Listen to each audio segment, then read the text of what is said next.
Hello, everyone. It is Tuesday, and that means it is time for Heirloom Afternoon. How are you doing today? Looks like my video still is not showing you the titles there, but I promise you they are there. It says Cheryl Muppin Whited. That is me. How are you doing today? I am doing wonderfully well. It is Tuesday, and that means it is time for us to have our weekly little chat about heirloom sewing and all sorts of vintagey goodness. How are you? Where are you from today? And you can also let me know if you can hear me. Give me a thumbs up or a comment. I would love to hear from you on this fabulous November 1st. Can you believe that it is November 1st? I cannot believe it is November 1st. This year has just flown by, and we are back here at the back half of the year, November. I have not yet taken down the quilt from October yet because it is so lovely. I wanted to keep it up just a hair longer. It is a quilt from the late 1800s. It is the oldest quilt in my collection. It may also rival date and time wise this quilt top here that I just got. And my friends, I just got this quilt top at a local quilt guild show where I was vending, and they had their quilt guild rummage sale, which I have to tell you, normally I'm not a fan of being at a show where there is a rummage sale, only because I feel like it takes away from us vendors who paid to be there. But this time they had so many cool vintagey things that I could not stay away. So this particular quilt, as you can see, it's got some stains and things on it. I'm gonna be doing a series on how to take care of your vintage linens very soon. I wanted to thank Feed Dogs and Fabric for that suggestion. So if you have suggestions for what you want me to cover, please reach out. I would love to hear from you. But this lovely top, which is quite old, maybe even as old as the top behind me. So I'm very excited to have that as part of my collection, and I hope you are as well.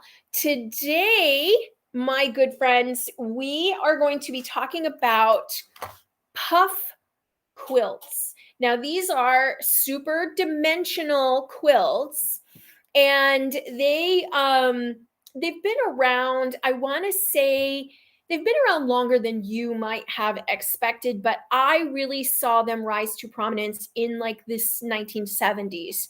And I'm going to show you some pictures here of an artist at the Met Gala. This is ASAP Rocky. So this ASAP, except one of the S's is the dollar sign. So I had to look up how to say it, but it's ASAP Rocky. And he has a quilt like cape that was made for him. And I have more pictures of this design. So let's bring that up. Oh my gosh, here you go, right? So this is ASAP Rocky, the quilt in question. And as you can see, there's Rihanna. And this is at the Met Gala. And so I really thought when this look hit that runway of sorts, or that red carpet of sorts, that we would see a little resurgence in the puff quilt making, and we did not. I really thought that maybe this was going to bring like puff quilting back, and it so did not. And so that really here is another look at this design as it was put together by the label. And this was put together by a fancy designer. His name is Eli Russell Linitz, and his label, he goes by ERL. So Eli Russell Linitz was the designer. And if you are familiar with Zach Foster, the quilter, who really works with a lot of upcycled materials, Zach is the one who designed the quilt part of it. Now, what has since come out is that Zach rescued and repaired this quilt that was actually put together by a woman's grandmother, and she has since taken down her Instagram posts about the quilt.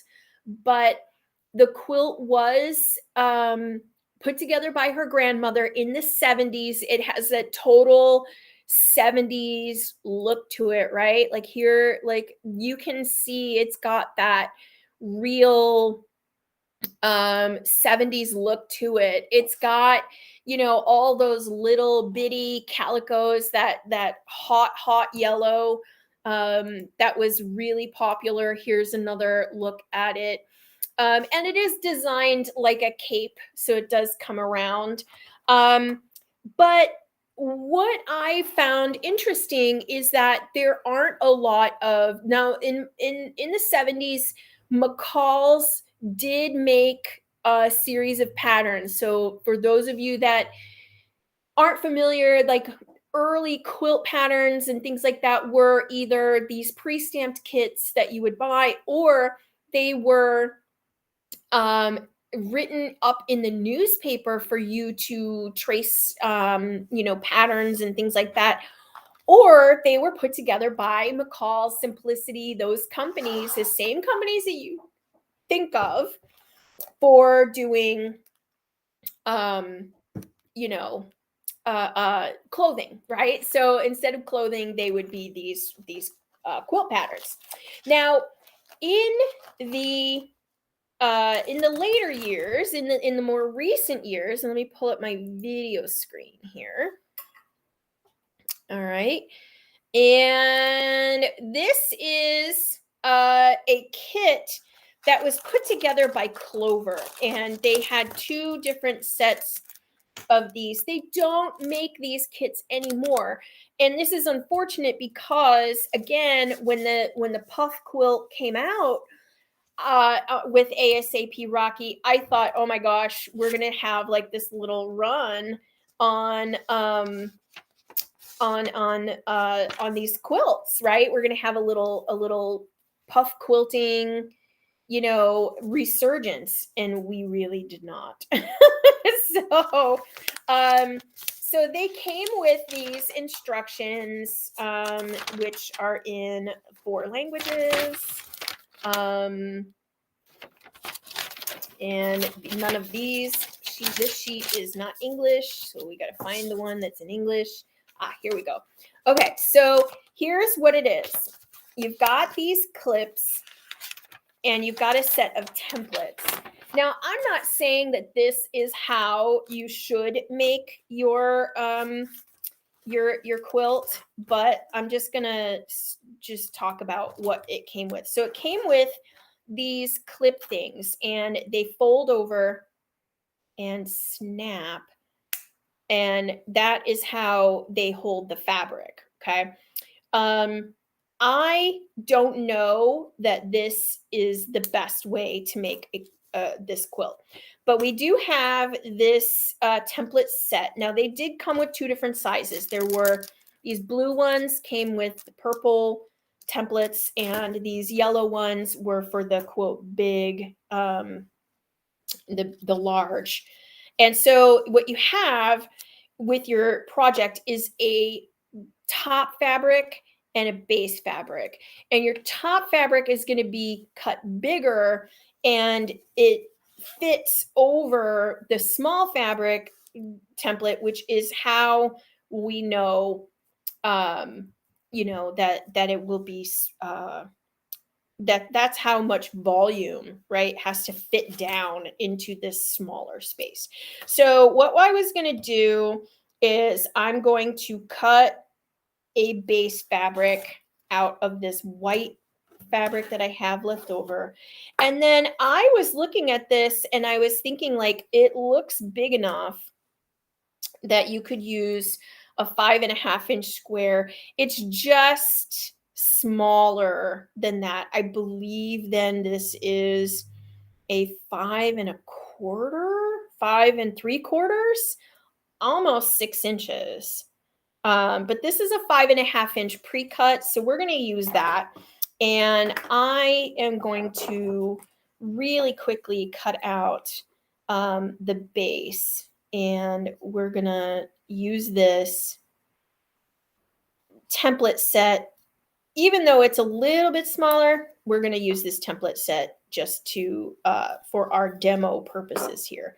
Okay, so what we're doing is we've cut a little square, and this big square has to fit over this, but obviously, as you can see, it's way too big. And so what the puff quilt does is that you use, wow, this is like way too, gotcha. Okay. So I see what they're doing here. It's very strange how they're telling you to do this. So, okay. So what they're saying to do is to fold this fabric with the wrong side out, okay?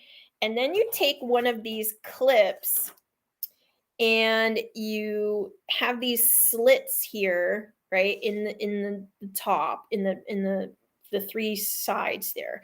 And you're going to put one edge in the one and one edge in the other. And then you're going to fold the clip over the side with the button, and you're going to center this fold, right? So you want to make sure that it's all centered on the clip, and then you're going to fold it past the folded. This is very odd. They don't tell you to lightly pull the fabric upward while holding the clips with your fingers. So you're pulling it up just to make sure it's flat. Fold the clip over the side with the button, pass the folded fabric neatly through the slit. Oh, okay. This is not how I would do this. No. These are really complicated to use. I would not use these. Okay, so the only good thing so far about these clips is the templates for the top and the bottom fabric. I'm gonna just tape those back together. I think there's a better way, and of course there's a better way, and that's why they don't make those clips anymore, my friends. You can get them on eBay. You can get them on some people that may still have them in stock. We're going to use the skeleton key pleater. For those of you that don't know what the skeleton key pleater is, this is one of our own tools. And so I would say this is going to make the better work of this process here. And so what we're going to do is we're going to try to find the center, and we're going to flip this over 1, 2, 3 like that. And look at that. That fits way better than the others. And then in order to keep all this clipped, right, we're just going to use our own sewing clips to do that with. Okay, so once again, we put our skeleton key pleater in here. This is the 3/4 size. We're trying to make sure that it is centered. So we're going to try to flip it, and then we can zhuzh it a little, zhuzh, zhuzh, zhuzh, zhuzh, zhuzh, like that. And we're going to clip that with our clip. Marion says this is much cuter than the clips. I agree, but it's also a lot easier because like finding how to manage those clips or just seem like a pain in the you know what. I just find this to be a little bit simpler. All right. So now we've got two, and you can see that the folding is happening here in the center, and we're going to flip the third one, and we're going in the same direction each time. You don't want to, and if you notice, I'm holding it down with my finger. It is easier.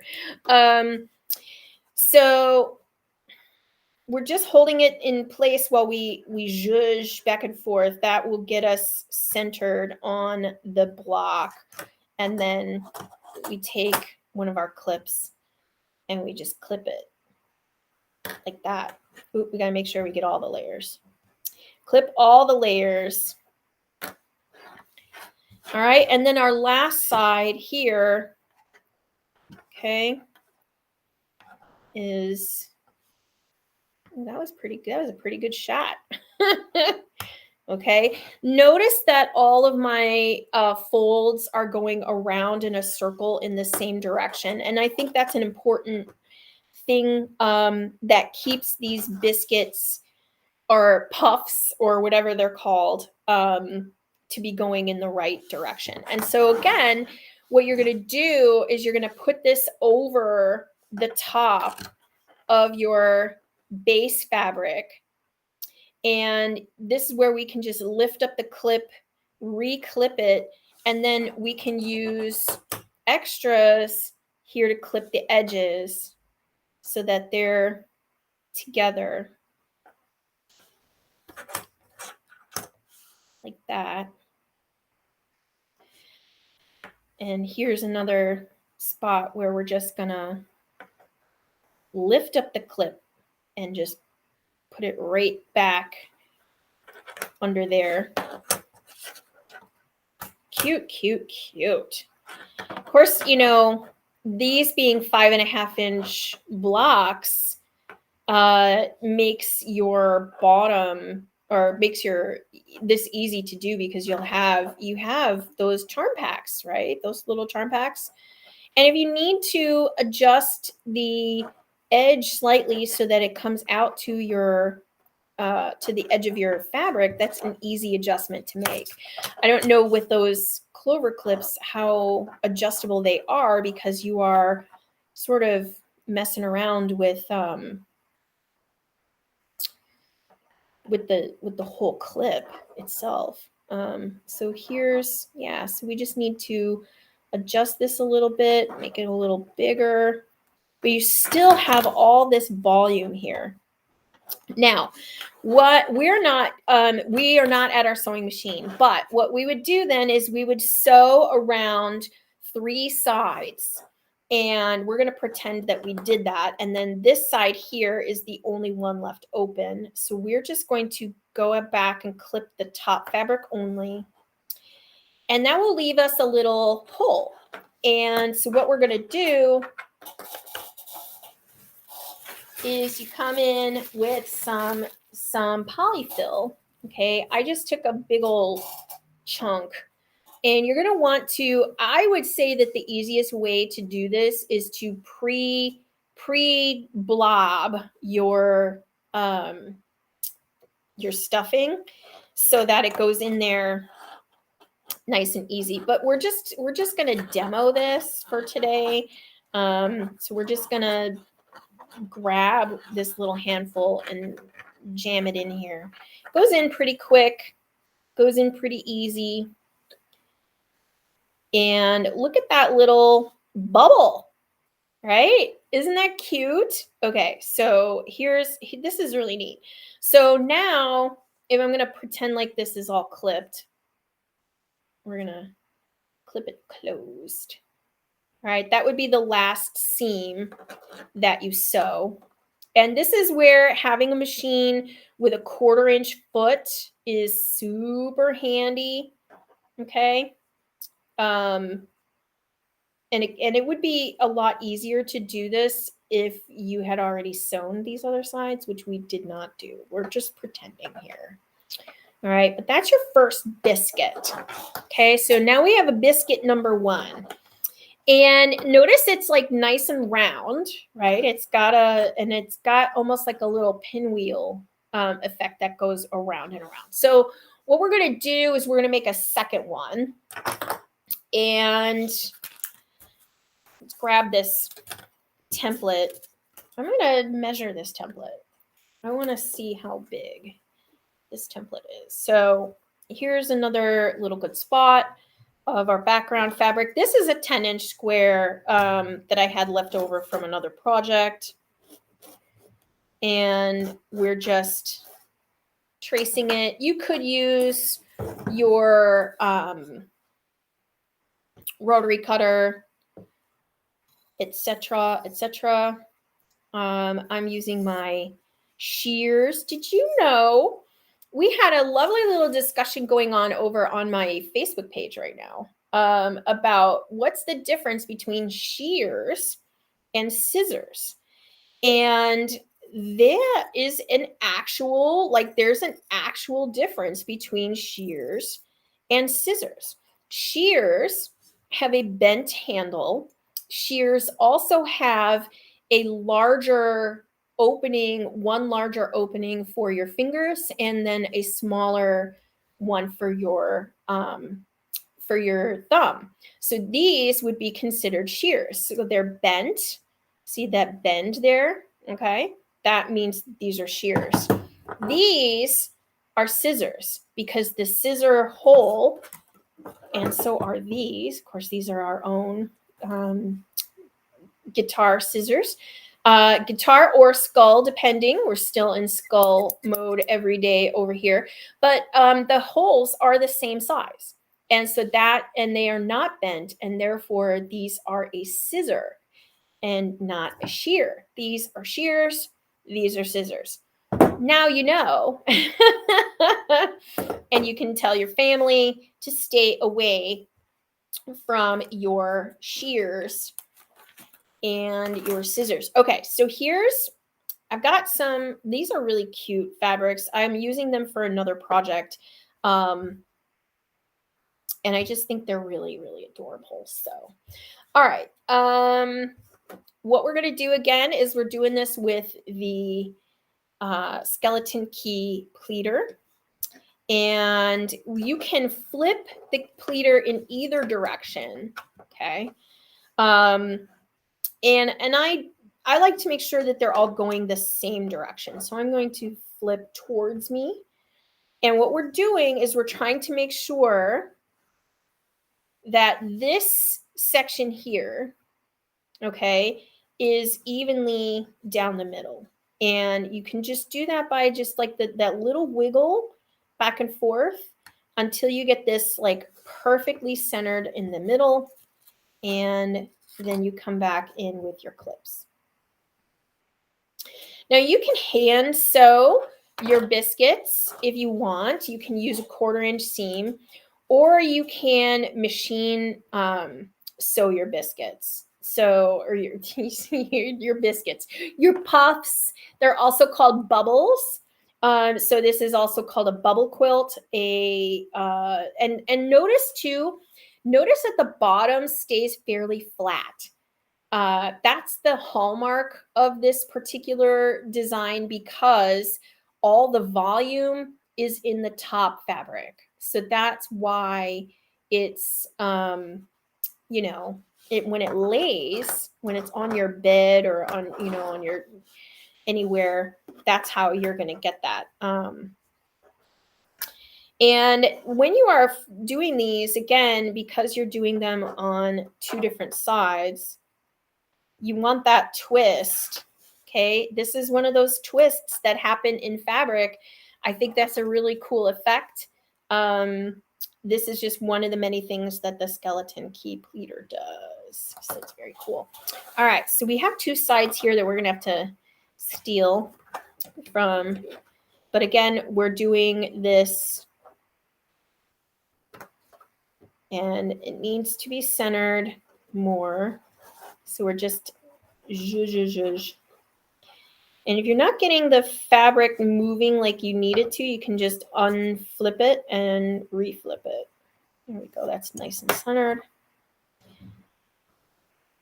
And what you're going to do then is you're going to do the three sides.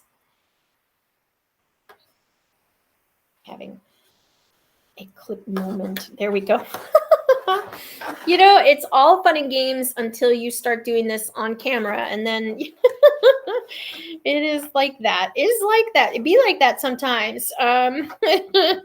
So we're just trying to get this little flip here, and we've got all four sides. It keeps going down the center and not grabbing all four. There we go. And then we can attach it to our bottom. And again, if your bottom fabric is just not wide enough, you can just slightly see that bottom fabric is a little bit wider. We can just come in a little bit and adjust one side, adjust the other. Then you're taking equally from each side. And don't forget, you would then pin or clip these corners. And, you know, again, that helps you get everything to the sides that they need to be. That can help you adjust the fold in the middle. I think this is so much easier than trying to figure out those clips from Clover. Not that I'm sure they're lovely. I'm sure they work. But if I can't figure it out from your like instructions, it's probably not for me. Okay, so then here's your second biscuit. And is it biscuit, bubble? Which do you prefer? What name do you prefer? Biscuit or bubble? And we're just going to take some polyfill. You don't want to overstuff it, but you also don't want to understuff it. It's like Goldilocks. It's got to be just right. That's why I recommend filling one and then making all of your polyfill amounts to fit that particular one. And don't forget, you would sew this first. Sew it closed, sew it on three sides first. Now that we have this, okay, and it's stuffed, there we got our bubble, and we've got two bubbles now. And look at how cute. I love this pink and green too. This is really cute. Okay, so now, again, you're going to have sewn all four sides. It's going to be a full completed unit. Now what you're going to do is you're going to sew these together. And you're going to clip them. You're going to sew them like this. I would do this. You could sew them together in rows, which would be super easy to do. And so let's see what that, you know, so you're going to sew them right sides together, right along that same edge. And that will then put your two biscuits together, right? So 1/4 inch seams, and you're going to have your biscuits sewn together. So then when they're together like this, let's clip him again because he really is unruly.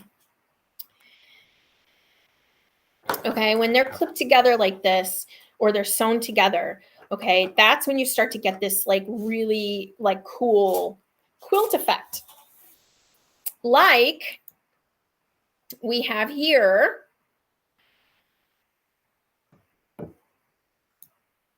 Okay, so there, and then you're gonna have, but you're gonna say, but Cheryl, there's seams on the back.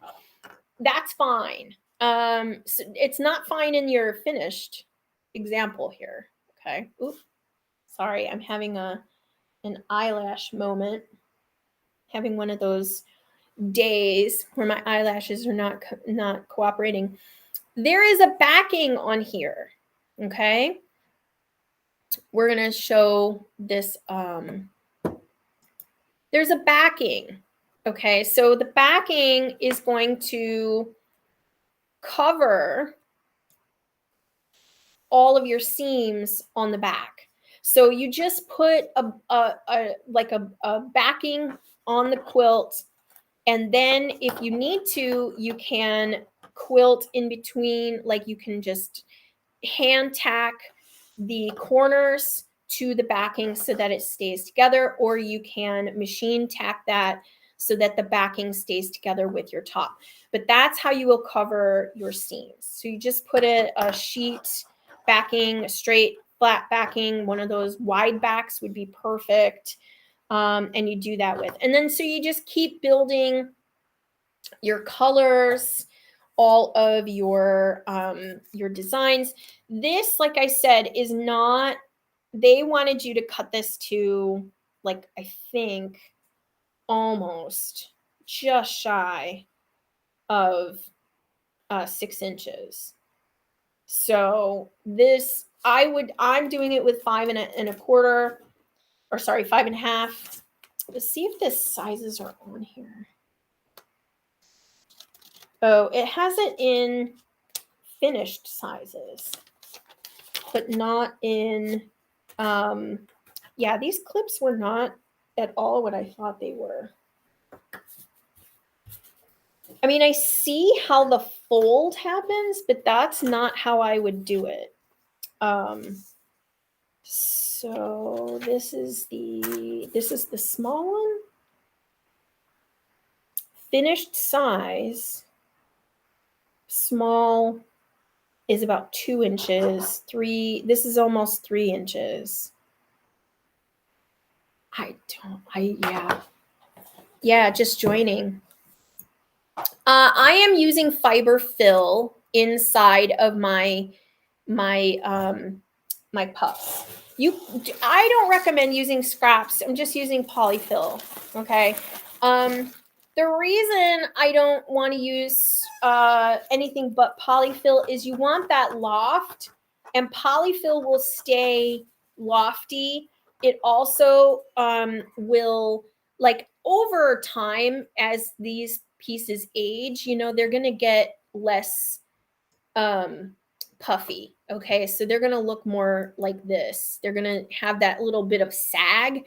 And if you use a heavy material, if you use a material that is, if you just use fabric inside there, scrap fabric, it's going to be heavy and it's going to weigh that volume down. So what we want is volume, and so that's why I'm using polyfill. Also, you could, if you wanted to make a weighted blanket, you could put, as you are closing this up, I would make the closures much smaller before you stuff, but you could sew it on mostly closed. Okay, I would leave this little area here open like that and put in those weighted beads and then polyfill.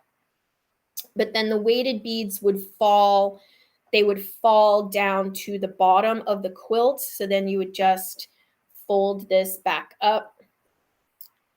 Oop, I folded it the wrong way. You would just fold this back up and then sew it shut. And then you would have beads in here for that weighted blanket feel.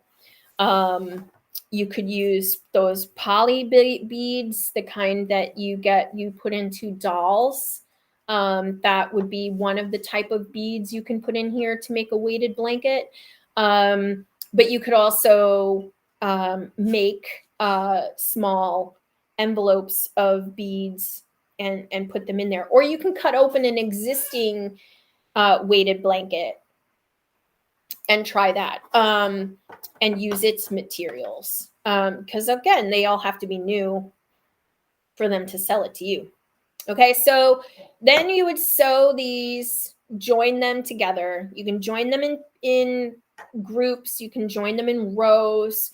Again, you can get really fancy here. You can do a lot of like color rainbows, you can do ombre.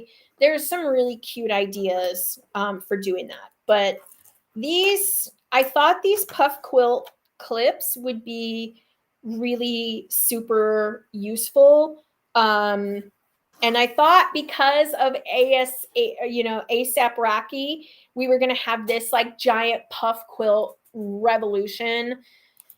And we did not. And so I mean, it's a cool vintage thing, but they don't have to look so vintagey. You can make them out of contemporary colors, and they're great for babies because they have this nice big loft. Of course, babies are very tactile, and they love the puffiness, but they're great as like just like little play mats. They're also great for I Spy fabrics, all kinds of really cute ideas. But this is another awesome way to use the skeleton key pleater. I am always looking for, new interesting ways to make the skeleton key pleater. Something for you guys to figure more reasons to have multi uses in the sewing room. This one here is the 3/4 inch. For this size, where you're using the 5-inch, 5.5-inch squares. But let's find, like, of all the things, we need to figure out the size of this guy, and it looks like that's about 1.5 inches. So I'm gonna say, if that's, so that would be 3, almost 4. I want to say this is probably 4 inches. So let's see if I can find here on my set, this fabulous set of mine, if we have a ruler. I do have a ruler across the room, but that means I have to get up. This is always the challenge here, is finding, oh, that is not what I thought was in there. Oh, how funny. I'm going to have to show that on a later episode. Do we have a ruler somewhere in here? I don't. I'm sure I do back in the other room. I am pretty sure that this is 4 inches square. Okay, so we're going to call this 4 inches. We're going to call this 5.5. And because I think that's 1.5 inches hanging over. So that's enough to give you this much volume in a puff. Now, if you wanted a bigger puff, you wanted this base, right, your bottom piece to be as big, right? Maybe you want that to be 5.5. You would then need to, have a top piece that's probably at least 7 inches. That will give you enough to play with and give you that volume. So these puffs, they're really cute. They're super easy to make. If you have a bag of polyfill, that's all you're gonna need. Would the Kimberbell square ruler work? Oh yeah, for sure. Any of those square rulers that you have that cut squares are totally going to work for this. I happen to just have some 5.5-inch squares from a previous project. So that's why I'm using it for this. And then, of course, I just have like background fabric because this is going to get covered up. The backings get covered up with a backing. So, you know, all of your seams, you just put a backing over the top of it. So you're making the individual biscuits, bubbles, puffs, whatever you want to call them, because they have many names. And then you're going to put a backing over the back so that your seams don't show. Okay, because you're going to sew these so they're right sides together, and then you're going to have a little seam there. 1/4 inches, that's all we're using. They look round, but they are actually square. And you want to try to keep them as square as possible when you're piecing them together. That means you can, I would, and this is a way to do it, is to, without the stuffing inside, okay? So you have it done on 3 sides. Let's take the stuffing out of this guy. All right. Because this is just the easiest way to do it, is to then 3 sides, piece these together, okay, into one long strip, however long you want your quilt to be, and then stuff, close it up, and then sew them in rows like that. That to me seems the easiest method, but your mileage, as the kids say, your mileage may vary. I don't think that that's going to be a hard way to do this. It will also keep these very straight. And then all you have to do then is refold your edge here, unless you're keeping it clipped just on the top, right? Which is what I would do. I would just keep this clip right here. So no fancy tools other than your skeleton key pleater.